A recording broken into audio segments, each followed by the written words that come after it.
Hi, welcome to Kiran TV. Pawan Kalyan గారు ఒక ఆలోచింపచేసే tweet చేశారు. ముఖ్యంగా బంగ్లాదేశ్లో చిన్మయి కృష్ణ ప్రభు అరెస్ట్ చేసిన విషయం అందరికీ తెలిసిందే. ఆయనకు కనీస న్యాయ సహాయం కూడా అందని పరిస్థితి. దేశవ్యాప్తంగా ఆందోళనలు, హిందూ సంఘాలు ఆందోళన చేస్తున్నాయి. అలాగే రాజకీయంగా దీని మీద ఇప్పటి వరకు ఎటువంటి ప్రతిస్పందన సరైన రీతిలో రాలేదు. దీని మీద పవన్ కళ్యాణ్ గారు ఒక ట్వీట్ చేశారు. ఆ ట్వీట్ చాలా ఆలోచింపజేసేదిగా ఉంది. ఆ ట్వీట్ సారాంశం చెప్తాను. చెప్పే ముందు ఒక్కసారి ఈ అంశంలో దీని మీద మాట్లాడడానికి మనతో పాటు ఉన్న గెస్ట్ను ఒకసారి పరిచయం చేస్తాను. త్రిశక్తి పీఠాధిపతి గురువు గారు బెనారస్ బాబు గారు ప్రస్తుతం మనతో పాటుగా స్టూడియోలో ఉన్నారు. సార్ నమస్కారం అండి. నమస్తే. అలాగే మనతో పాటు జనసేన అధికార ప్రతినిధి వివేక్ గారు కూడా ఉన్నారు. వివేక్ గారు నమస్తే అండి. సో ముఖ్యంగా వివేక్ గారు, ఇక్కడ జనసేన అధినేత చేసిన ట్వీట్ ఏంటంటే 2008 నవంబర్ 26 కసబ్ అజ్మల్ కసబ్ అటాక్ చేసి 300 మంది గాయపరిచాడు, 166 మందిని చంపాడు. అంటే ఇందులో 26 మంది విదేశీయులు ఉన్నారు, 20 మంది సెక్యూరిటీ సిబ్బంది ఉన్నారు. దీని మీద ఈయన మీద 86 క్రిమినల్ కేసులు నమోదు చేశారు. మర్డరు, టెర్రరిస్టు ఇలాంటి యాక్ట్స్ అన్నిటి కింద కూడా 86 క్రిమినల్ కేసులు ఆయన మీద చేశారు. అలాగే 4 సంవత్సరాల పాటు ట్రయల్ నిర్వహించిన తర్వాత, ఎంతో పారదర్శకమైన ట్రయల్ నిర్వహించిన తర్వాత ఆయనకు ఉరిశిక్ష వేయటం జరిగింది. అయితే ఈ క్రమంలో ఆయనకు అప్పీల్ చేసుకునేందుకు మానవ హక్కులకు సంబంధించి అంతర్జాతీయ మానవ హక్కులకు అనుగుణంగా ఆయన అప్పీల్ చేసుకునేందుకు అవకాశాలు ఇచ్చారు. న్యాయపరమైన సహాయం, సహకారం అందించారు. ఆయన కోసం పెద్ద పెద్ద లాయర్లు కూడా ఆ కేసును వాదించారు. సో అయినప్పటికీ చివరికి న్యాయం గెలిచింది. అయితే ఈ 4 సంవత్సరాల పాటు ఆయన్ని కొన్ని వందల మంది సెక్యూరిటీ సిబ్బంది కంటికి రెప్పలా కాపాడుతూ ఆయనకు కావాల్సినవి పెడుతూ ఆయన చక్కగా చూసుకున్నారు. 4 సంవత్సరాల పాటు ఎటువంటి నొప్పి కలగకుండా ఆయనకి న్యాయం అందించడం జరిగింది. సో అదే సమయంలో 2006లో నోబెల్ పీస్ విన్నర్ అయిన శ్రీ మహమ్మద్ యూనస్ గారు తాత్కాలికంగా అధ్యక్షత వహిస్తున్న బంగ్లాదేశ్లో జరిగిన అరాచకాన్ని కూడా పవన్ కళ్యాణ్ గారు ప్రస్తావించారు. ఆయన చిన్మయి కృష్ణప్రభు గారు ఆయన్ని అరెస్ట్ చేసిన విషయం మనందరికీ తెలిసిన, కనీస న్యాయ సహాయం ఆయనకు అందట్లేదు. ఆయనకి కనీసం అప్పీల్ చేసుకోవడానికి అవకాశం ఉంది. ఆయన తరపున వాదించడానికి న్యాయవాదులు ముందుకు రావట్లేదు. ఎవరైనా ముందుకు వస్తే వాళ్ళని చంపేస్తామన్న బెదిరింపులు. ఇంత దుర్మార్గమైన పరిస్థితుల్లో అక్కడ చిన్మయి కృష్ణప్రభు గారు ఉన్నారు. అంటే ఆయన చేసిన నేరం ఎవరిని చంపలేదు. మైనారిటీల పక్షం, హిందువులు, క్రిస్టియన్ల పక్షంలో ఆయన మాట్లాడారు. వారి హక్కుల కోసం ఆయన మాట్లాడారు. అయినప్పటికీ ఇవాళ ఆయనకి ఈ రకమైన పరిస్థితి ఏర్పడిందనే అంశాన్ని పవన్ కళ్యాణ్ గారు ట్వీట్ చేశారు. జాతీయ స్థాయిలో అనేక మందిని, ఇంటర్నేషనల్ లెవెల్లో యునైటెడ్ నేషన్స్ను కూడా ఆయన ట్యాగ్ చేశారు, హ్యూమన్ రైట్స్ని ట్యాగ్ చేశారు, అంతర్జాతీయ మానవ హక్కుల సంఘాలని ఆయన చేస్తూ ఆయన అడిగిన ఒకే ఒక్క ప్రశ్న వివేక్ గారు, సూడో సెక్యులరిస్టులు అని చెప్పబడే వాళ్ళు ఏమయ్యారు? మానవ హక్కుల కోసం పోరాడతామని చెప్పేవాళ్ళు ఏమయ్యారు? ఒక్కడు కూడా వాణ్ణి వినిపించట్లేదు, తన వాయిస్ వినిపించట్లేదు. ఎక్కడ పేరు వీళ్ళందరూ అనేది ఆయన అడుగుతున్నారు. ఏంటి పవన్ కళ్యాణ్ గారు ఈ అంశంలో పవన్ కళ్యాణ్ గారు ఒక్కళ్ళే ఎక్కువగా స్పందిస్తున్నట్టుగా కనపడుతుంది నాకు. అంటే మొదటి కేసు గురించి ఒకసారి మాట్లాడితే రెండో కేసు ఆంతర్యం గురించి చెప్తాను. మొదటి కేసులో కసబ్ గురించి చెప్పారు. ఆ రోజు జరిగిన మారణ హోమంలో 26/11 ఘటన ఇప్పటికీ కళ్ళ ముందు ఉన్నట్టే ఉంది.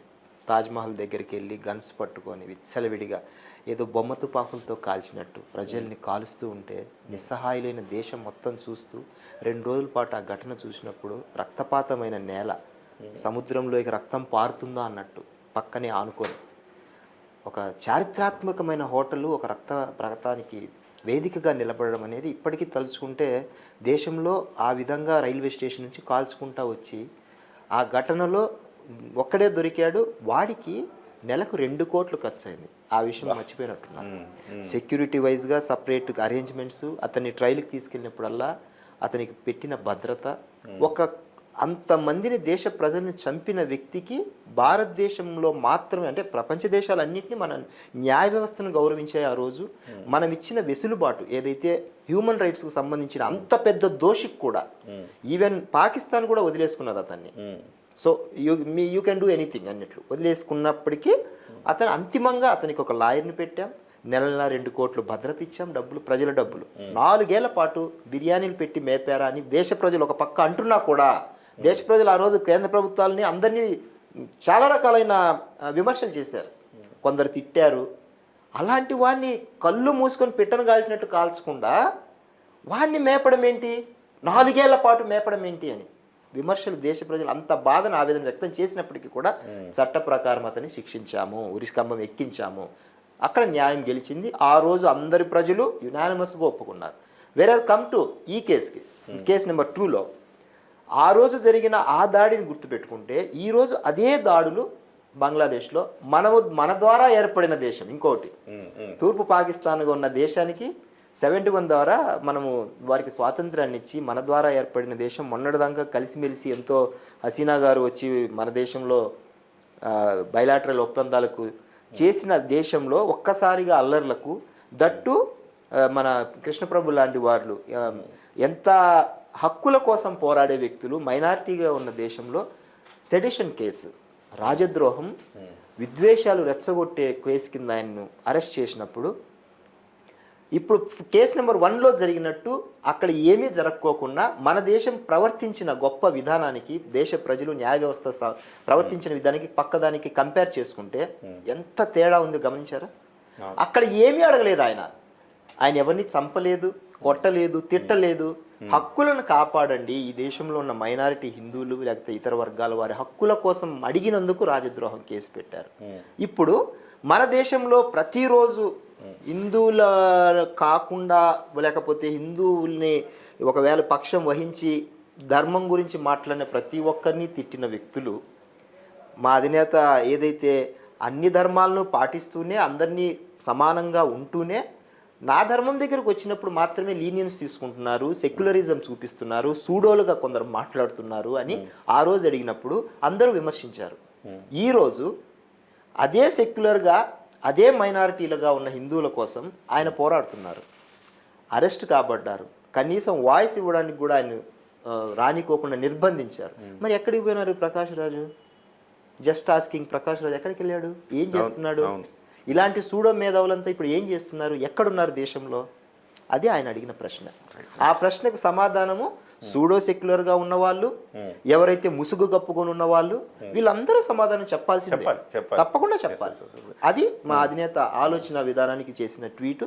ఇది తప్పకుండా ప్రజల్లోకి వెళ్తుంది ఖచ్చితంగా. బనారస్ బాబు గారు, గురుగారు నమస్కారం. గురుగారు, అంటే ఇక్కడ ప్రధానంగా నేను గురువుగారిని కూర్చోబెట్టడానికి రీజన్ ఏంటంటే ఈ అంశం మీద పలు చోట్ల ధర్నాలు, ర్యాలీలు నిర్వహించిన వ్యక్తి. మొన్నటికి మొన్న ఇందిరా పార్క్ దగ్గర కూడా ఒక ధర్నా చౌక్లో ఆయన ధర్నా చేశారు. ఆయనకు న్యాయం జరగాలి, చిన్మయి కృష్ణ ప్రభుకు న్యాయం జరగాలి అని చెప్పేసి. గురుగారు, మీరు ఎట్లా చూస్తున్నారు ఈ అంశాన్ని? పవన్ కళ్యాణ్ గారు అంటే దేశంలో రాజకీయ నాయకులు అనేక మంది ఉన్నారండి, చాలామంది ఉన్నారు. బీజేపీ ఇంక్లూడింగ్ బీజేపీ కొంత హిందుత్వ భావజాలం ఉంది అని చెప్పేసి మనం హిందుత్వ పార్టీ అని కూడా మాట్లాడుతూ ఉంటాం కదా. కానీ ఇవాళ ఎవరు ఈ అంశాన్ని ప్రస్తావించడానికి కూడా సాహసం చేయట్లేదు. మీరు ఎట్లా చూస్తారు ఈ అంశాన్ని అసలు? ముందుగా పవన్ కళ్యాణ్ గారికి అనేక అమ్మవారి ఆశీస్సులు అందిస్తూ, వారు గతంలో కూడా సనాతన ధర్మం గురించి ఒక సంస్థగా అందరం కలిసి రావాలి అని చెప్పడం జరిగింది. అదే భాగంలో ఇప్పుడు ఆ ధర్మానికి కట్టుబడ్డ వ్యక్తిగా ఇప్పుడు ఆ ధర్మానికి సంబంధించినటువంటి వ్యక్తి యొక్క అరెస్టు బంగ్లాదేశ్లో జరిగినప్పుడు మీరు ఇందాక చెప్పినట్టుగా ట్వీట్ చేయటం అనే దాని గురించి మాట్లాడారు. దీన్ని ఎలా చూడాలి, ఏ విధంగా చూడాలి అంటే, సనాతన ధర్మంలో కసబ్ ఉంటే ఎలా ఉన్నాడు, కసబుల మధ్య సనాతన ధర్మం ఉంటే ఎలా ఉంది? ఓకే, ఎందుకు ఈ మాట అంటున్నా? ఇది చాలా పెద్ద మాట. కసబులందరి మధ్యలో సనాతన ధర్మం అక్కడ ఉన్నది ఆ దేశంలో. ఎందుకంటే ప్రతి ఒక్కరూ కూడా అక్కడ ప్రతి హిందువుని హింసిస్తున్నారు, ప్రతి హిందువుని హింసిస్తున్నారు. అంటే అందరూ కసబుల్లాగానే ప్రవర్తిస్తున్నారు. ఇక్కడ కసబ్ వచ్చి అంత హత్యాయత్నం చేసిన, వారు చెప్పినట్టుగా హత్యాయత్నం చేసి అనేక రకాలైనటువంటి హింసలకు గురి చేసిన, సనాతన ధర్మంలో మధ్యలో ఉండటం మూలకంగా వాడికి న్యాయ సంస్థ ఆ రోజున న్యాయమూర్తి ఎదురుగుండా ఒక న్యాయవాదిని పెట్టి వారి తరఫున కేసుకు సంబంధించినవన్నీ వివరాలని తెలుసుకుని అప్పుడు శిక్ష వేసింది. సనాతన ధర్మం అంటే అది. ఎప్పుడు సనాతన ధర్మము చాలా గొప్పగా వ్యవహరించే ధర్మం ఈ సృష్టిలో ఏదైనా ఉన్నది అంటే అది ఒకటే ఒకటి, సనాతన ధర్మము. ప్రతి మతానికి ప్రతి ధర్మానికి సనాతన ధర్మమే ఆదర్శంగా తీసుకోవాలి. అంత గొప్పది సనాతన ధర్మం. ఆ ధర్మంలో ఈ రోజున అక్కడ కృష్ణదాస్ గారిని అరెస్ట్ చేయటం విషయంగా మేము చాలా సందర్భం అంతక్రితం కూడా ఈ ప్రధానమంత్రి ఈ రాజీనామా చేసి రావటము, తర్వాత అక్కడ జరిగిన దాడుల గురించి కూడా మేము రోడ్లపైకి వచ్చి క్యాండిల్స్ ర్యాలీగా రోడ్లను దిగ్బంధనం చేసి రాత్రంతా 2 గంటల సేపు రోడ్ల మీద ఉండి ప్రతి భారతీయుడికి ఈ విషయం తెలియాలి అని చెప్పేసి మేము రోడ్ల మీద ఉన్నాం. కానీ రావాల్సినంత చైతన్యం కానీ వచ్చినట్టుగా కనబడట్లేదు. అంటే ఇది ప్రతి పార్టీ తీసుకోవాలి కదా, ఎజెండా తీసుకోవాలి కదా, ప్రెషర్ పెట్టాలి కదా. భారతదేశంలో ముఖ్యంగా ఏంటంటే ప్రతి ఒక్కరు కూడా ఎవరికి వారు ఇది మనకి సంబంధం లేనిది అన్నట్లుగా ప్రవర్తించే లక్షణం ఎక్కువ అయిపోయింది. నాకెందుకులే నాకెందుకులే నాకెందుకులే అనుకునేటువంటి దాన్ని ఎక్కువగా చేయటం మొదలెట్టారు. దానివల్ల ఈ పరిస్థితి ఇంతగా వచ్చింది. దీనికి కారణం గతంలో పరిపాలించినటువంటి ప్రభుత్వాలు ఆ విధంగా ప్రవర్తన చేయటం. ఇప్పుడు పూర్వం మనం చిన్నప్పుడు చదువుకునే రోజుల్లో ఒక రామాయణం ఉండేది పుస్తకంలో, పాఠ్యాంశంలో, తెలుగు వాచకంలో ఒక రామాయణం కథ ఉండేది. అలాగే ఒక భారతంలోకి సంబంధించిన విషయాలు ఉండేవి. అప్పుడు పిల్లలు ధర్మ విషయాలన్నీ కూడా తెలుసుకునే ప్రయోగం ఉండేది. ఇప్పుడు అవి లేవు. అవి ఉండటం మూలకంగా మన ధర్మానికి మన పిల్లలు తెలుసుకుంటారనే ఉద్దేశంగా దాన్ని ఏదో ఒక సెక్షన్ పెట్టి, ఒక ఆర్టికల్ పెట్టి మన ధర్మానికి సంబంధించిన పాఠ్యాంశాలు వేయకూడదు అని చెప్పి ఒక ఆర్టికల్ తయారు చేశారు. గతంలో ప్రభుత్వాలు, పాలించిన ప్రభుత్వాలు అలా ఆర్టికల్స్ని పార్లమెంట్లో చట్టం చేశాయి. ఇది చాలామందికి హిందువులకు తెలియని విషయం. ఓకే. కాబట్టి అలాంటప్పుడు ఇది ఎవరికి ఎలా తెలుస్తుంది? నెంబర్ 1. నెంబర్ 2, ఇక్కడికి వచ్చేసరికి మీరు బాగా ఆలోచన చేయండి. శాంతి బహుమతి ఎందుకు ఇచ్చారు? ఇప్పుడు అక్కడ ఉన్న పరిస్థితి, ప్రధానమంత్రిగా ఉన్న వ్యక్తికి, అక్కడ దేశాధ్యక్షుడిగా ఉన్న వ్యక్తికి శాంతి బహుమతి పొందినటువంటి వ్యక్తి, ఆయన దేనిలో శాంతి వచ్చింది, ఆయనకు దేనికి శాంతి బహుమతి ఇచ్చారు? శాంతి బహుమతి తీసుకుని పరధర్మానికి సంబంధించిన వ్యక్తులను ఆ మాదిరిగా హింసకు గురి చేస్తుంటే ఆ దేశాధ్యక్షుడిగా ఆయన ఏం చేస్తున్నాడు? దానికే వారు శాంతి బహుమతి పొందింది. శాంతి బహుమతి పొందినటువంటి వారు, శాంతిని కోరుకునేటువంటి వారు అందరి యందు సమభావనతో సమదృష్టితో ఉండాలి. అప్పుడే దానికి మనం తీసుకున్నందుకు గాను చక్కని వ్యవహారంగా కనిపిస్తుంది సమాజంలో. ఓకే. ఇప్పుడు నోబెల్ ప్రైజ్ తీసుకున్నారు. ఆ ప్రైజ్ తీసుకునే శాంతి బహుమతి మేము శాంతి కాముకులం అని చెప్పి అది చేతల్లో లేదు కదా. చేతల్లో లేని దానికి ఇప్పుడు వారికి శాంతి బహుమతి ఇచ్చి ఎందుకండి? దుర్మార్గం ఏంటంటే అలాంటి శాంతి బహుమతి ఇప్పుడు నోబెల్ ప్రైజుల మీద కూడా పెద్ద చర్చ జరగాల్సిన అవసరం ఉంది. అవును, నోబెల్ ప్రైజ్ ఇచ్చిన వాళ్ళే ఈ రకమైన అశాంతికి రెచ్చగొట్టే పరిస్థితికి వస్తే దాని మీద కూడా చర్చ జరగాల్సిన అవసరం. వివేక్ గారు, అంటే ఇలా మాట్లాడితే పవన్ కళ్యాణ్ గారు మతమౌఢ్యుడు, పవన్ కళ్యాణ్ గారు ఒక మతం గురించి పోరాడుతున్నారు, పవన్ కళ్యాణ్ గారు హిందుత్వవాది, ఇలాంటి ముద్రలు మీ నాయకుడి మీద పడుతున్నాయి. అంటే నిజంగా పవన్ కళ్యాణ్ గారు హిందుత్వాన్ని, బీజేపీ కంటే ఎక్కువ హిందుత్వాన్ని, కాషాయాన్ని పూసుకుంటున్నాడు అని అంటే చాలా సందర్భాల్లో ఆయన వివరణ ఇవ్వడం జరిగింది. మేము చెప్పాము. ఆయన మనస్తత్వం ఎలా ఉంటుందంటే టువర్డ్స్ ధర్మం అనేది, నేను ఒక ధర్మంలో పుట్టాను, పెరిగాను, ఆ ధర్మానికి సంబంధించి నేను ఆచరిస్తున్నాను, పాటిస్తున్నాను. మీరు దాన్ని హేళన చేయడం ఏంటి? ఫస్ట్ పాయింట్, హేళన చేసే రైట్ ఎక్కడిది? నేను నాది పాటిస్తున్నాను, నీది నువ్వు పాటించు. కానీ ఇక్కడ సూడో సెక్యులర్లుగా వచ్చిన వాళ్ళు కేవలం హిందుత్వం మీద లేకపోతే హిందూ ధర్మం మీద మాత్రమే ఆరోపణలు, రాళ్ళు పదే పదే వేయడము ఎవరికైనా నొప్పి కలిగించే అంశం. ఈ దేశం అందరినీ స్వీకరించింది. మొదటి పాయింట్, ఈ దేశంలో ప్రతి ఒక్కరూ స్వేచ్ఛగా ఉంటున్నారు, ఎవరికి ఎలాంటి ఇబ్బందులు కలిగించట్లేదు. అలాంటప్పుడు కేవలం హిందువుల మీద లేకపోతే మేము పాటించే ధర్మం మీద మాత్రమే ఆరోపణలు, లేకపోతే హేట్రెడ్లు, లేకపోతే ఒక చులకన భావన, ముఖ్యంగా చులకన భావన చూపిస్తున్నారనే దాన్ని ఆయన పదే పదే ఎత్తి చూపినప్పుడు ఆయన ఒక సీరియస్ నోట్ దీని మీద చేయాల్సి ఉంటుంది అని, అప్పుడు ఆయన మనము ఒక ధర్మాన్ని పాటిస్తూ మా ధర్మాన్ని మేము పాటిస్తున్నాము, మిగతా వాటికి కూడా మీకు ఆ స్వేచ్ఛని ఇచ్చినప్పుడు మమ్మల్ని హేళన చేయొద్దు. సో అది ఎక్కడ హిందుత్వం అవుతుంది? ఇప్పుడు వాళ్ళు ఇతర ధర్మాల్లో పుట్టిన వాళ్ళు వాళ్ళ ధర్మాన్ని ప్రకటించుకుంటున్నారు, పాటిస్తున్నారు స్వేచ్ఛగా, వాళ్ళ మీద మనమేం రాళ్ళేయట్లేదు కదా. ఓకే ఎక్కడేస్తున్నాం మనం రాళ్ళు? ఓకే ఓకే ఇప్పుడు మెజారిటీగా ఉన్న హిందూ దేశంలో, సెక్యులర్గా ఉన్న దేశంలో ఇంత ఫ్రీగా ఉండే మిగతా ఏ దేశాల్లో సరే కొన్ని రకాలైన చట్టాలు లేకపోతే హేట్రెడ్ని పెంపొందించినప్పుడు కానీ లేకపోతే మతాల మీద స్వేచ్ఛగా మాట్లాడే రైట్ లేదు ఇతర దేశాల్లో. ఒక్క భారతదేశంలోనే ఇంత స్వేచ్ఛ ఉంది, ఇంత ఇంత పరమత సహనం ఎక్కువైపోయింది. ఎక్కువ సహనం, పరమత సహనం ఎక్కువ అవడమే కాదు, సూడో సెక్యులర్ వల్ల ఎక్కువ ప్రమాదం ఉంది. ఎందుకంటే పదే పదే మంచిని ప్రొజెక్ట్ చేయాల్సిన వ్యక్తులు హేట్రెడ్ వాళ్ళు పెంపొందిస్తూ వాళ్ళు కేవలం హిందూ మతం, హిందూ ధర్మం మీద మాత్రమే తప్పుడు రాళ్ళు లేకపోతే నిరంతరము రంధ్రాన్వేషణ చేస్తూ మా అధినేతకు లేని ఆపాదిస్తున్నారు. అక్కడ నొప్పి కలుగుతుంది. ఇప్పుడు ఎవరు రియాక్ట్ అవ్వాలి దీనికి? కేంద్ర ప్రభుత్వం రియాక్ట్ అవ్వాలి, లేకపోతే ఏ రకమైన అతను న్యాయం చేయాలంటే ఏం జరగాలి? చిన్మయ కృష్ణ ప్రభు గారిని బయటికి తీసుకురావాలంటే ఎక్కడి నుంచి ఒత్తిడి తేవాల్సిన అవసరం ఉంది? ఇప్పుడు బంగ్లాదేశ్ అనే దేశానికి సగం భాగం పైగా వారి ఆర్థికానికి సంబంధించి కావచ్చు, వారి ఎదుగుదలకు భారతదేశం మూల కారణం. అసలు ఆ దేశం పుట్టిండేదే మన నుంచి పుట్టింది. వాళ్ళకి ఇండిపెండెన్స్ డే జరుపుకోవడానికి కూడా స్వేచ్ఛనిచ్చింది మనమే. సో వాళ్ళు వాళ్ళ కోసం పోరాడి మన స్వతంత్రం కోసం మన సైనికులను త్యాగం చేసాం. అదే చెప్తున్నాను. సో వాళ్ళ ఉనికే మనతో ఆధారపడి ఉన్న దేశంలో చిన్న దేశము, మన మీద ఇంత డిపెండ్ అయిన దేశము, మనం యాక్చువల్గా అసలు ఇలాంటి కృతజ్ఞతతో ఉండాల్సిన దేశము ఇంత తప్పు చేసి అక్కడ ఈ టైపు విధానాలు పాటిస్తున్నారు అంటే ఖచ్చితంగా కేంద్రము మన వారితో ఉన్న సత్సంబంధాలు ఏవైతే బయలాటరల్ ఒప్పందాలు ఉంటాయో వాటిని అన్నింటినీ పునఃసమీక్షించుకోవాలి. First point.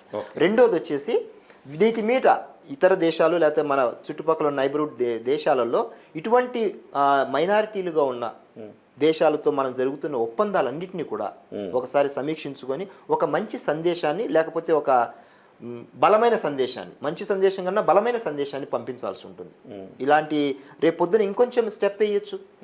ఆ స్టెప్ చాలా దారుణంగా ఉండొచ్చు కూడా. సో ఇవన్నీ ఏం తెలియజేస్తుంది అంటే మన చేతగానితనాన్ని, బలహీనతను తెలియజేస్తాయి. So at the same time మన యొక్క శక్తి సామర్థ్యాలని ఇతరులు లోకుగా చేసే ప్రమాదం కూడా ఉంటుంది. సో ఖచ్చితంగా దీని మీద కేంద్ర ప్రభుత్వం కూడా సర్టన్ యాక్షన్, ఖచ్చితంగా ఫర్మ్ యాక్షన్ తీసుకోవాలి. అట్ ది సేమ్ టైం మన దేశంలో ఇంతటి వ్యతిరేకత లేకపోతే మన దగ్గర ఉన్న యూనిటీని ఇతర దేశాలకు కూడా చూపించాల్సిన అవసరం ఉంటుంది. సో దట్ అప్పుడు మాత్రమే ఇతర దేశాలకు ఒక మంచి మెసేజ్. అంతర్జాతీయ న్యాయస్థానాలు, అంతర్జాతీయ మానవ హక్కుల సంఘాలు ఇప్పుడు కరెక్ట్ గా యాక్ట్ చేసే సందర్భం అంతర్జాతీయంగా ప్రపంచానికి బంగ్లాదేశ్ లో ఏం జరుగుతుందో తెలియజేయాల్సిన అవసరం ఉంది. అదే చెప్పబోతున్నాను. ఇప్పుడు మనం ఇతర మనం ఇందాక కసబ్ గురించి మాట్లాడినప్పుడు ఇతర దేశాలు మన దేశ ఔన్నత్యాన్ని, ప్రజాస్వామ్య విలువలని, న్యాయస్థానం గొప్పదనాన్ని వేణోళ్ళ పొగిడాయి. మన దేశానికి ఉన్న గొప్పతనం ప్రపంచమంతా చూసింది ఆ రోజు. ఇప్పుడు అంతర్జాతీయ న్యాయస్థానం కూడా మనం అప్పీల్ చేస్తున్నాం. కళ్యాణ్ గారు అదే అప్పీల్ చేశారు. ఇప్పుడు మీరంతా ఒక స్టాండ్ తీసుకొని స్పందించాల్సిన అవసరం ఉంది.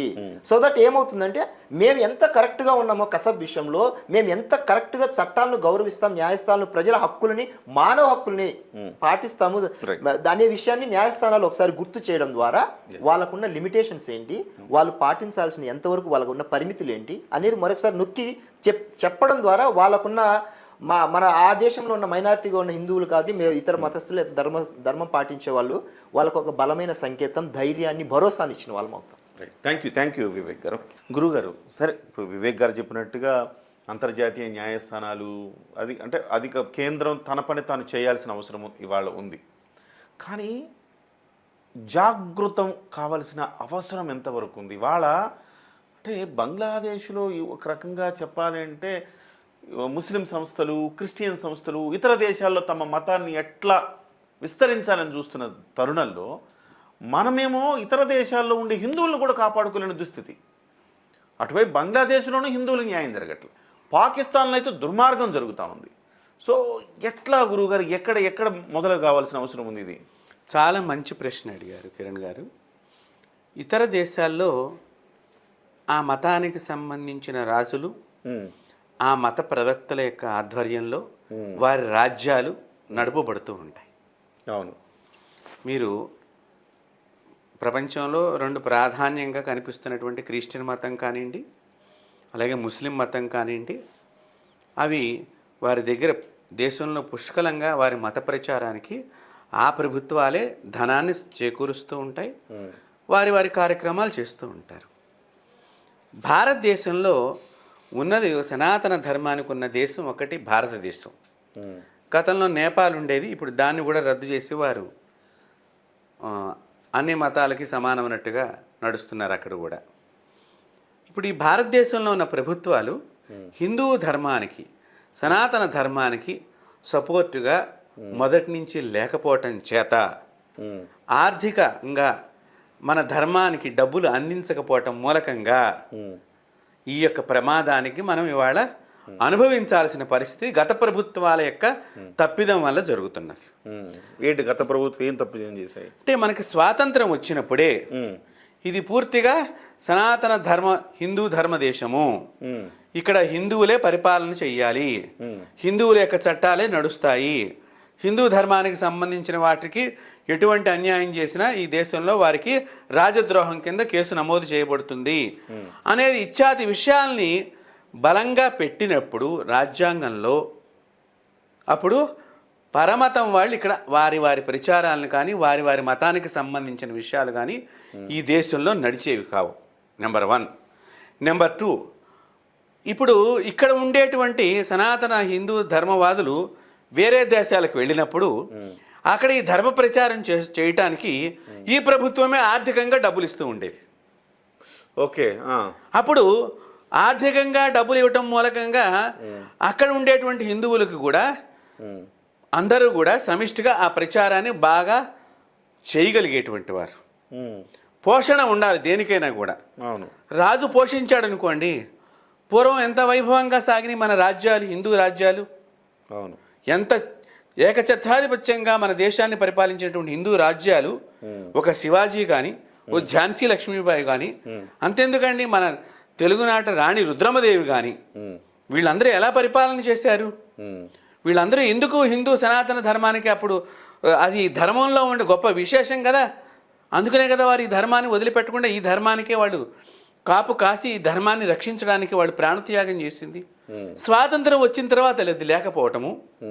ఒకవేళ స్వాతంత్రం వచ్చేటప్పుడు అలాంటివి రాద్దామనుకున్నా దానికి గండి కొట్టేవాళ్ళు ఆ రోజుల్లో ప్రవర్తించటము, వారి వారి విధానాల ద్వారా ఈ సనాతన ధర్మాన్ని కాదు ఇక్కడ అందరికీ సమాన అవకాశాలు ఇవ్వాలి అని ఒక కాజు పెట్టడము, దాన్ని రాజ్యాంగ మార్పు కింద పరిసార్లు చేంజ్ చేసుకుంటూ వెళ్ళటము, మార్పులు చేసుకుంటూ పక్క ధర్మానికి ఇంకా ఫెసిలిటీ సరిగ్గా లేదంట, ఇంకా బాగా లేదంట అని ఎంతసేపు ఆ ధర్మానికి సంబంధించినటువంటి ఓట్ల కొనుగోలుకి సంబంధించినటువంటి విధి విధానాలకు సంబంధించిన మార్పులు జరిగాయే తప్ప సనాతన ధర్మానికి మనం అసలు ఏమన్నా కట్టుబాట్లు గట్టిగా చేయగలుగుతున్నామా అని ఏ ప్రభుత్వం అయినా ఇప్పటిదాకా ఏమైనా చేసింది? పవన్ కళ్యాణ్ గారు సనాతన ధర్మానికి ఒక బోర్డు కావాలి అని ఆయన అడిగారు.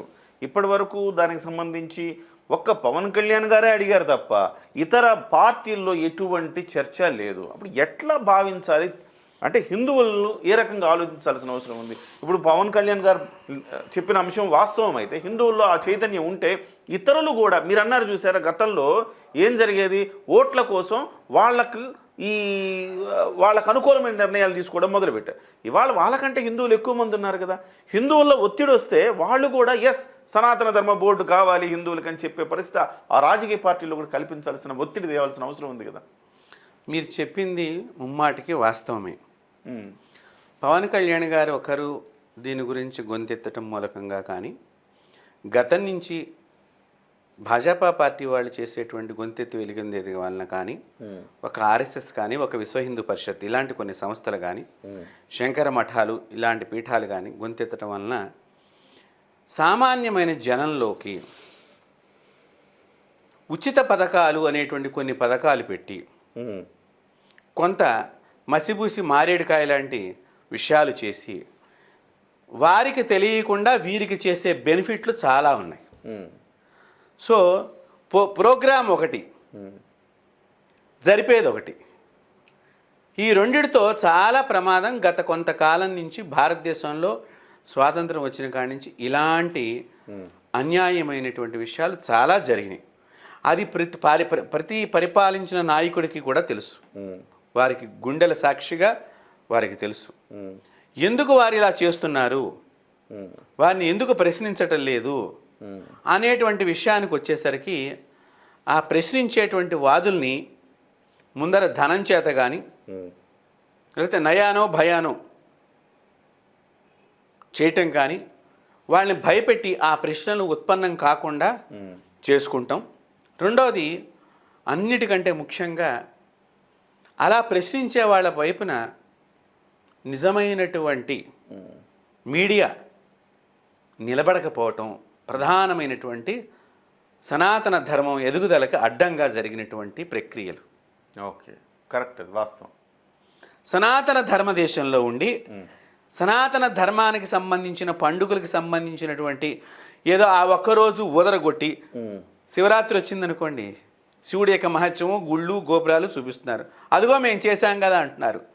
కానీ దానికంటే ముఖ్యంగా ఇలాంటి సంఘటనలు జరిగినప్పుడు దాన్ని 10 రోజుల పాటు ఎందుకు ప్రసారం చేయలేకపోతున్నారు వారి వారి ఛానల్స్? ఇంకొకటి గురుగారు, ఇక్కడ మీ న్యాయం చేయడం కాదు, అన్యాయం చేస్తున్నాయి మీడియా ఛానళ్ళు. ఎందుకంటే ఏ పండగ వచ్చినా దాని విశిష్టతను దెబ్బ కొట్టేలాగా ఒక నాస్తికుడిని కూర్చోబెట్టి, ఒక పండితుడిని కూర్చోబెట్టి, చర్చ పెట్టి ఇదంతా ట్రాష్ అని చెప్పే ప్రయత్నం, ఈ సనాతన ధర్మానికి తూట్లు పొడిచే ప్రయత్నం ఈ మీడియా చేస్తుంది. అవునా కదా? అవును, మీరు చెప్పిన దానిలో కొన్ని సందర్భాల్లో ఈ యొక్క వాదనలు ఏదైతే ధర్మ సభలాగా పెట్టుకుని వారి ఛానల్స్లో ఏవైతే ఆ 1.5-2 గంటలు వివాదాస్పదమైనటువంటి వ్యాఖ్యల గురించి సబ్జెక్ట్ చెప్పేటప్పుడు సబ్జెక్టు తెలియనటువంటి వ్యక్తులను అక్కడ పెట్టేది. అవును, ఇక్కడ గట్టిగా అరిచేటువంటి నాస్తికవాదినో లేకపోతే సెక్యులర్ వాదులను లేకపోతే మరి ఇతరత్ర హిందూ ధర్మానికి వ్యతిరేకంగా పనిచేసే సంస్థ నాయకులను పెట్టడము, వీరు గట్టిగా అరిచేసరికి సహజంగా సనాతన ధర్మం వాళ్ళు అరవరు. మొట్టమొదటి నుంచి వారు మామూలుగా వారి ధర్మం ఇదేయా, ఇది మంచి సాత్వికంగా ప్రవర్తించి, సో అక్కడ సబ్జెక్టు తెలియని వారు వాళ్ళ ముందర వాళ్ళ మాటేసరికి అవునేమో అని ఇక్కడ ఉండే వ్యక్తి కూడా అటువైపు వెళ్ళేటట్టుగా ప్రవర్తించేటట్టుగా ఆ ప్రోగ్రామ్ అంతా రన్ చేస్తూ ఉంటారు. ఇది కూడా పెద్ద చెప్తున్నా అదే, ఎవరికి తోచిన విధంగా వారు సనాతన ధర్మ నాశనానికి వారు కంకణాలు కట్టుకుంటున్నారు. వీళ్ళందరూ భవిష్యత్తులో ఎన్నెన్ని రకాలైనటువంటి ప్రమాదాల్లో పడతారో వారికి కూడా తెలియటల్లా. ఓకే, భగవంతుడు ఊరుకోడండి. మీరు బాగా గుర్తుపెట్టుకోండి, మన భగవంతుడు ఇతర మతస్థులకు కూడా కనిపించినట్లుగా చరిత్ర ఉన్నది. మీరు చరిత్ర చూసినట్లయితే మన దేవుడు ఇతర రాజులు పరిపాలించినప్పుడు వాళ్ళ సభల్లోనూ వాళ్ళ కళల్లోనూ వాళ్ళ ఇంటికి వచ్చినట్టుగానో వాళ్ళకి వ్యాధులు తగ్గించినట్టుగానో చరిత్ర చాలా గొప్పది మన సనాతన ధర్మ చరిత్ర. కానీ వారి భగవంతుడు వచ్చినట్టుగా చూపించినట్టుగా మనకి ఎవరికి అనిపించటం లేదు. కరెక్ట్. సో ఇప్పుడు గురుగారు ఇంటర్నల్గా సరే, కేంద్ర ప్రభుత్వ స్థాయిలో కేంద్ర ప్రభుత్వం చేస్తుంది, రాజకీయ పార్టీలుగా పవన్ కళ్యాణ్ లాంటి నాయకులు దీన్ని అసలుకు మొదటి నుంచి కూడా ఇనిషియేషన్ తీసుకొని, అంటే ఎవడో ఒక ఇనిషియేషన్ తీసుకోవాలి కదా గురు, ఆ ఇనిషియేషన్ తీసుకుంటే ఎలాంటి ముద్ర వేస్తారు? ఇవాళ పవన్ కళ్యాణ్ గారికి ఒక మతోన్మాదిలాగా ముద్ర వేస్తా ఉన్నారు, అయినా ఓట్ల రాజకీయం చేయకుండా ఆయన ఈ అంశాన్ని ముందుకు తీసుకెళ్తా ఉన్నారు. సో ఆయనకి ముందుగా అందరం సపోర్ట్ చేయవలసిన అవసరం ఉందా లేదా? తప్పకుండా ఉన్నది. ఆయన ఒకసారి నేను ఒక టీవీ ఛానల్లో వారు ఏదో వార్తలు చూస్తూ ఉంటే ఒక స్క్రోలింగ్ వచ్చింది, వారు మాట్లాడుతున్నటువంటిది ఒక వార్త ప్రసారమైంది. వారు ఒకటి అన్నారు, పవన్ కళ్యాణ్ గారు, హిందూ ధర్మానికి సంబంధించినప్పుడు దానికి ఏదైనా విఘాతం కలిగినా చెడు జరిగినా నేను అప్పుడు హిందూవాదిగా మాట్లాడతాను. అలాగే వేరే మతానికి సంబంధించినప్పుడు వారి మత విశ్వాసాలకు ఏదైనా గండిగొట్టే ప్రయత్నం జరిగినా అప్పుడు వాళ్ళకి నేను అండగా నిలబడతాను. అప్పుడు సెక్యులరిస్ట్గా మాట్లాడతారు. ఇక్కడ మీరు బాగా గమనించుకోండి, అసలు ఏ దేశంలో లేని సెక్యులరిజం పదం మన భారతదేశంలో ఎందుకు వచ్చింది? అంతేనా? అసలు ఎందుకు ఉండాలి భారతదేశంలో? ఏ దేశంలో మీకు సెక్యులరిజం అనే పదం ఉన్నది చెప్పండి. అది ఎందుకు మన భారతదేశంలో? మనం ఎందుకు ఆ బోర్డు తగిలించుకోవాలి? దాన్ని పెట్టి అది దాన్ని బూచిగా సెక్యులరిస్ట్ కాదు నువ్వు అనే ఒక ట్యాగ్ తోటి అందరినీ మరింత కామ్ డౌన్ చేసే ప్రయత్నం చేసినట్టుంది అది. కాబట్టి ఇక్కడ పవన్ కళ్యాణ్ గారు నేను అప్పుడు చూసినప్పుడు ఆయన చెప్పిన దానిలో ఏ ధర్మానికి అధర్మం అనిపించినప్పుడు సంఘటన అంటే వారి మత విశ్వాసానికి గండి కొట్టే ప్రయత్నం వేరే వాళ్ళు చేసినప్పుడు నేను వాళ్ళ పక్షాన్ని నిలబడతాను, వాళ్ళకి ధైర్యం చెప్తాను. మరి అప్పుడు వాళ్ళ బోర్డు మనిషి అనుకోవాలా మనం? అది కాదు కదా ఆయన చెప్పిన దానిలో ఆంతర్యం ఏంటి? ఇంకొక మతానికి ఎప్పుడు కూడా ఒకరి నుంచి ఇంకొకరికి డ్యామేజ్ చేసుకునే పనులు చేయమాకండి. చేయదు. ఎగ్జాక్ట్లీ మనం అంతర్లీనంగా చూడగలగాలి, కానీ పైన ఏది ఈ రోజుకి ఇది మాట్లాడాడు కాబట్టి ఈ వ్యక్తి హిందూ మతవాది మతతత్వవాది అని అంటం చాలా తప్పండి. Okay okay. అసలు మనకు మతమే లేదు. వీళ్ళు అనేవాళ్ళందరికీ కూడా చెప్తున్నా నేను, మనకి ధర్మం ఉన్నది. ఈ ధర్మంలో నువ్వు తప్పు చేసినప్పుడు తప్పకుండా నీకు పాపం అంటుకుంటుంది, దానికి నువ్వు శిక్షింపబడతావు. ఇక్కడ తప్పించుకున్నా భగవంతుని సన్నిధానంలో నీకు శిక్ష ఖాయము. Okay okay. గురుగారు ఇక్కడ ప్రధానంగా అంటే హిందూ ధర్మ ఒకటేమో మనకు జరుగుతున్న అన్యాయాన్ని ఎదుర్కోవటం, రెండేమో ఎంతోమంది, ఇది భారతదేశం అంటే మనకి పూర్వకాలంలో చూస్తే అంతా హిందూలే, ఇక్కడ అంతా మారిన వాళ్ళందరూ కూడా ముస్లిమ్స్ అయినా క్రిస్టియన్స్ అయినా ఒకప్పుడు హిందువులే కదా గురువు గారు. అవును. వాళ్ళని మళ్ళీ ఘర్ వాపసి అనే ఒక కార్యక్రమం ద్వారా కొంతవరకు ఒక చర్చ జరుగుతూ ఉంది, కొన్ని చోట్ల జరుగుతుంది. ఆదిత్యనాథ్ వాళ్ళ లాంటి వాళ్ళు కొంతమంది ప్రయత్నం చేస్తూ ఉన్నారు. కానీ ఇది మన తెలుగు రాష్ట్రాల్లో కూడా తిరిగి మళ్ళీ మన మిత్రులను మన సహోదరులను తిరిగి మన మతంలో తీసుకొచ్చే ఒక కార్యక్రమం జరగాల్సిన అవసరం లేదా? దానికి హిందూ ధార్మిక సంస్థలు ఏ రకమైన కృషి చేయాలి? చాలా ధార్మిక సంస్థలు చాలా రకాలైనటువంటి ప్రయోగాలు చేస్తున్నాయి. అయితే ఇది సమాజంలో ఎక్కువగా ఫోకస్ కావటం లేదు. ఇప్పుడు మేము ఒక విశ్వ హిందూ పరిషత్తుగా కానివ్వండి, ఒక ఆర్ఎస్ఎస్గా కానివ్వండి, మీరు ఒక ప్రోగ్రాం పెడితే ఎన్ని మీడియా ఛానళ్ళు వచ్చి దాని ప్రసారం చేస్తాయి. ఓకే. ఇప్పుడు మేము చేసే కార్యక్రమాలు బహిర్గతం కాకపోవడానికి కూడా ఇప్పుడు మేము మౌత్ టు మౌత్ ప్రచారం చేయగలుగుతాం. వయా మాధ్యమంగా ఈ మీడియా ఛానళ్ళ ద్వారా చేయాల్సి వచ్చినప్పుడు అవి కూడా ఒక బాధ్యత తీసుకోవాలి. మనం ఈ దేశంలో ఉన్నాము, ఈ దేశ సంస్కృతికి సంబంధించినటువంటి విఘాతం కలిగినప్పుడు మేమేం చెప్తున్నాము, మీరు ఎక్కడైనా చూడండి మన దేశ సంస్కృతిని నాశనం చేసినటువంటి కట్టడాలు లాంటివి కనిపిస్తున్నాయి తప్ప ఈ దేశం వాళ్ళు వేరే దేశంకి వెళ్ళి ఎక్కడైనా వాళ్ళ కట్టడాలని ధ్వంసం చేసినట్టు ఎక్కడైనా ఉన్నదా? లేదు. లేదు కదా.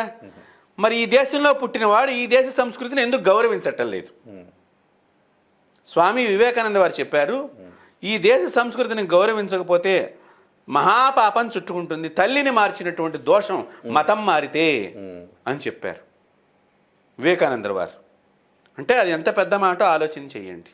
ఓకే. ఆయన ఎంత విద్యను సంపాదించుకుని ఇతర దేశాలకు వెళ్ళి అక్కడ తన విద్యను ప్రదర్శించి భారతదేశం యొక్క గొప్పతనం ఇది, ప్రపంచంలో అప్పటిదాకా కూడా ఎంతసేపు హాయ్ బై అనేటువంటి వ్యవహారాన్ని వారు ఒక్కసారి నా సోదరీమణుల్లారా, నా అన్న చెల్లెళ్ళారా, అన్నదమ్ముల్లారా అని చెప్పగానే వీడెవడు ఇండియా నుంచి వచ్చాడు, మమ్మల్ని బ్రదర్స్ అండ్ సిస్టర్స్ అని పిలుస్తున్నాడేంటి అని ప్రపంచం యావత్తు భారతదేశం వైపు ఒక్కసారి చూసింది. అలాగే మళ్ళీ మన భారత ప్రధానమంత్రి నరేంద్ర మోదీ గారు వచ్చిన తర్వాత ప్రపంచం అంతా కూడా మన దేశం వైపు చూస్తుంది. ఓకే. ఇప్పుడు కనుక ఈ సమయంలో ఈ ప్రభుత్వాన్ని మనం కాపాడుకోవాల్సిన బాధ్యత మనకున్నది. దానితో సమిష్టిగా పనిచేస్తున్నటువంటి పవన్ కళ్యాణ్ లాంటి వారు అందరూ కూడా దీనిలో సమిధులైనందుకు మాకు చాలా సంతోషంగా ఉంది. చాలా మంచి పని చేస్తున్నారు వారు కూడా. హిందూ ధర్మానికి నిలబడి వేరే సంస్కృతిని మేమేం విమర్శించట్లేదు. అంతే. ఈ మన సంస్కృతి మనం కాపాడు, మన సంస్కృతి ఏదైతే రక్షించుకోవాలి, కాపాడుకోవాలి, పాటించాలి. గురువు గారు, ఫైనల్ ప్రశ్న. ఈ మొత్తం వ్యవహారంలో మనకి హిందువులకు అంటే అతిపెద్ద టెంపుల్ టీటీడీనే కనపడుతోంది. అవును. టీటీడీకి కొన్ని వందల వేల కోట్ల రూపాయల ఆస్తులు అంటే ఆభరణాల రూపంలో కావచ్చు, నగదు రూపంలో కావచ్చు వస్తుంది. కానీ గత ప్రభుత్వాలు కొన్ని ప్రభుత్వాలు చివరికి ఫ్రీబీస్ కోసం అంటే ఉచిత పథకాల కోసం కూడా నిధుల్ని వాడేసిన పరిస్థితి కనపడుతూ ఉంది. ఇవాళ హిందూ ధర్మానికి వాడాల్సిన నిధులను పక్కదారి పట్టించే ప్రభుత్వాలు కూడా ఉన్న నేపథ్యంలో టీటీడీ ఇప్పుడు తక్షణం చేయవలసిన పని ఏంటి? ఏదైనా మీరు సూచనలు ఇస్తారా? కొత్తగా టీటీడీ బోర్డు కూడా నియమితమైంది. తప్పకుండా అండి. టీటీడీ వారితో పాటు ఆ సంస్థ చైర్మన్ గారితో పాటు పవన్ కళ్యాణ్ గారికి, అలాగే ఆంధ్రప్రదేశ్ ముఖ్యమంత్రి నారా చంద్రబాబు నాయుడు గారు కూడా మేము ఒకటే రిక్వెస్ట్ చేస్తున్నాము. ఇతర మతాలకు సంబంధించినటువంటి దేవాలయాల్ని దేవాదాయ ధర్మాదాయ శాఖ కిందకి తీసుకురాకుండా ఒక్క హిందూ దేవాలయాలను మాత్రమే ఎందుకు తీసుకొచ్చారు? ఇదేమి సెక్యులరిజం? ఇదేమి రాజ్యాంగం?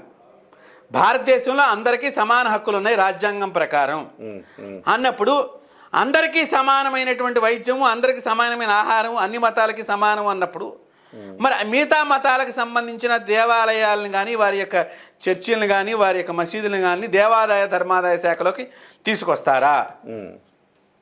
మొట్టమొదటి ప్రశ్న అది తీసుకురావాలి. లేదా మా దేవాలయాల్ని దేవాదాయ ధర్మాదాయ శాఖ నుంచి విడిపించాలి. Okay, done. రెండోది.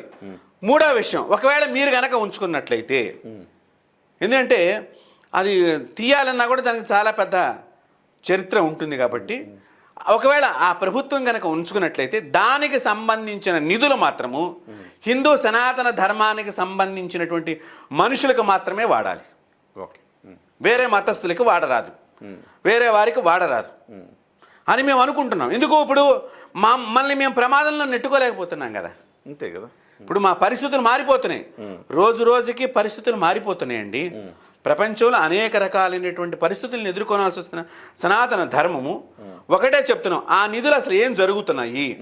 రెండోది, మాలాంటి ధర్మ ప్రచారం చేసేవారికి గౌరవభృతి ఏమైనా ఇస్తున్నారా? రెండు. అలాగే పల్లె పల్లెకి తిరిగేటువంటి ధర్మాచారులైనటువంటి స్వామీజీ వ్యవస్థ కానివ్వండి, చిన్న చిన్న కుటీరాలు పెట్టుకుని ఆశ్రమాలు నడుపుతున్న ఆశ్రమవాసులే కానివ్వండి, మరి ఇతర మీరు ఆర్థికంగా సహకారం అందిస్తున్నారా?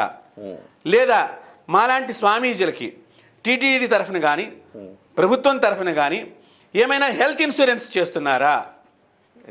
ఎందుకంటే ఇవన్నీ కావాలి. ఇప్పుడు మేమా శిష్యుల దగ్గర నుంచి శిష్యులు ఇచ్చినటువంటి చిన్నపాటి ఆర్థికంతోనే మా ఆశ్రమం బతకాలి. ఆశ్రమానికి వచ్చినప్పుడు అన్నదానాలు చేయాలి. ఎవరైనా పిల్లలు చదువుకోవడానికి డబ్బులు అడిగినా వీటి ఆశ్రమంలోకి వచ్చిన డబ్బులతోనే వారికి సహాయం చేయాల్సి వస్తుంది. మేము ఎక్కువ మందికి చేయాలి అంటే చేయలేని పరిస్థితులు ఒక్కొక్కసారి ఉంటూ ఉంటాయి. ప్లస్ చివరికి మేమేదైనా గట్టిగా ధర్మం గురించి మాట్లాడితే మా మీద అక్కడ కొన్ని రకాలైనటువంటి చట్టాల ద్వారా మమ్మల్ని నొక్కే ప్రయత్నం చేస్తున్నారు. ఓకే, కాబట్టి వీటన్నిటికీ కూడా ప్రభుత్వము దేవాదాయ ధర్మాదాయ శాఖని పెట్టినప్పుడు మా అందరినీ కూడా దానిలోకి సమిష్టిగా తీసుకొచ్చి మమ్మల్ని ప్రొటెక్ట్ చేస్తూ సనాతన ధర్మంలో, ఇప్పుడు ఇందాక మీరు ఒకటి చెప్పారు ఘర్ వాపస్ అని చెప్పి, అలా వెళ్ళిపోయినటువంటి వాళ్ళని మళ్ళీ తిరిగి తీసుకురావడానికి ఇప్పుడు మేము చెప్పే ప్రవచనాల ద్వారా, మేము చెప్పే ముఖ్యమైన అంశాల ద్వారా వాళ్ళు తిరిగి మన ధర్మంలోకి రావడానికి వీలవుతుంది. ఇప్పుడు ఎక్కడికైనా పల్లెటూరికి వెళ్ళాలన్నా కూడా చాలా ఖర్చుతో కూడుకున్నది. ఒక ఆహారం కానీ, ఇదివరకు గురువుగారు వస్తున్నారు అంటే, ఏదైనా స్వామీజీ వస్తున్నారంటే, ఏదైనా మఠాధిపతి వస్తున్నారంటే చక్కగా సేవ చేసేవారు, ఉచితంగా అన్నీ ఏర్పాటు చేసేవారు. ఇప్పుడు పాపం ఎవరికే వారు ఆర్థికంగా చాలా అంటే రేట్లు పెరిగిపోవటం ఒకటి, ధనం మీద వ్యామోహం పెరగటం ఒకటి ఇంటర్నల్గా, రెండోది నాకేమిటి లాభము నేను చేస్తే అనేటువంటి ఆలోచన ఎక్కువ కలిగి వాటి ధర్మ రకరకాలుగా పరిఢవిల్లుతూ ఉంటుంది. మనుషుల యొక్క ఇచ్చ అది చెయ్యాలని సంకల్పం ఉండవచ్చు, లేకపోవచ్చు, అది వారి ఇష్టం. కాబట్టి ఇట్లాంటప్పుడు మాలాంటి వారు పల్లెకి వెళ్ళాలి అంటే మరి వెళ్ళి రావడానికి ఖర్చులే కానీ, అక్కడ ఉండటానికి ఖర్చులే కానీ, ఒకవేళ ఏదైనా మేము ప్రచారం చేసినప్పుడు మాకు రక్షణ, మేము మన ప్రచారం చేయడానికి వెళ్ళినప్పుడు మేమేం మాట్లాడుతున్నాం నిమిషం పోలీస్ స్టేషన్కి చెప్పాల్సి వచ్చిన పరిస్థితి వచ్చింది. ఏమి చెప్పాలి మేము చెప్పండి. ఎగ్జాక్ట్లీ ఇవి చెయ్యాలి. చేసినప్పుడు ఇంకా సనాతన ధర్మానికి బలంగా మనం తీసుకెళ్ళటానికి అవకాశం ఉంటుంది. థ్యాంక్ యూ వెరీ మచ్ గురువు గారు, చాలా మంచి విషయాలు చెప్పారు. అంటే మనల్ని హిందుత్వాన్ని, ఈ హిందూ ధర్మాన్ని పరిరక్షించుకోవటంతో పాటుగా దాన్ని మళ్ళీ పునరుజ్జీవింపజేసుకోవాల్సిన అవసరం ఉంది. మళ్ళీ ఇక్కడి నుంచి ఇవాళ భారతదేశంలో ఉండే వాళ్ళందరూ కూడా ఏదో ఒక రీజన్ తోటి, ఏదో ఒక ప్రలోభాలతోటి ఇతర మతాల్లోకి వెళ్ళిన వారే. వాళ్ళందరూ కూడా మనం ఆదరించాలి, హక్కుని చేర్చుకుంటామంటే రావడానికి కూడా చాలామంది సిద్ధంగా ఉన్నారు. గురువుగారు లాంటి వాళ్ళు అనేక మందిని ఇవాళ మళ్ళీ హిందూ ధర్మంలోకి తీసుకొచ్చారు. ఒక్క మాట, మన కిరణ్ టీవీ ద్వారా నేను ప్రభుత్వానికి, కేంద్ర ప్రభుత్వానికి కానీ రాష్ట్ర ప్రభుత్వానికి కానీ ఒక విజ్ఞప్తి చేస్తున్నాను. పూర్వం సనాతన ధర్మాన్ని రాజులు పోషించారు. అప్పుడు సనాతన ధర్మం చక్కగా నాలుగు వైపులా, నాలుగు దిక్కులా చక్కని శోభిల్లుతూ వచ్చింది. ఇప్పుడు కూడా ప్రభుత్వాలు ఆ పని చేసి సనాతన ధర్మాన్ని రక్షణకు గనక చర్యలు తీసుకున్నట్లయితే సనాతన ధర్మం ఎప్పుడూ కూడా వేరే ధర్మాన్ని బాధ పెట్టలేదు. ఎస్ గురుగారు. ఎవరొచ్చినా కూడా సనాతన ధర్మం దానిలో కలుపుకున్నది, ఒక తల్లిగా దాని లోపలికి తీసుకున్నదే తప్ప ద్వేషించల. దానిలో ఉండేటువంటి చెడు ఏదైతే ఉంటుందో ఇది తప్పు అని మాత్రమే మనం చెప్పాం. ఓకే. అంతవరకే చేసింది ధర్మం.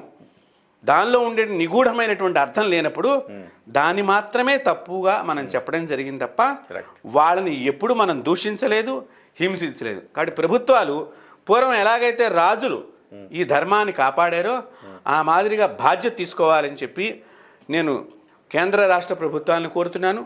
అలాగే పవన్ కళ్యాణ్ గారిని మన టీవీ ద్వారా ప్రత్యేకించి వారికి, ఎందుకంటే గత కొన్ని రోజుల నుంచి వారు సనాతన ధర్మం బోర్డు అని అంటున్నారు. అతపూర్వం కూడా మన తిరుపతి లడ్డు విషయంలో కూడా వారు మాట్లాడటం జరిగింది. మాకు చాలా సంతోషం అనిపించింది. వారు జీవితాంతం ఈ ధర్మానికి అలాగే నిలబడి ఉండాలని మేము కోరుకుంటున్నాము.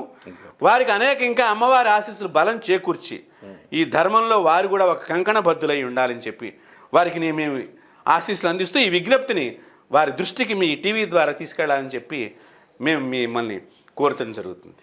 ధన్యోస్మి గురుగారు. మొత్తం మీద పవన్ కళ్యాణ్ గారు లేవనెత్తిన అంశాన్ని ప్రతి రాజకీయ పార్టీ కూడా ఆ దిశలో ఆలోచించాల్సిన అవసరం ఉంది.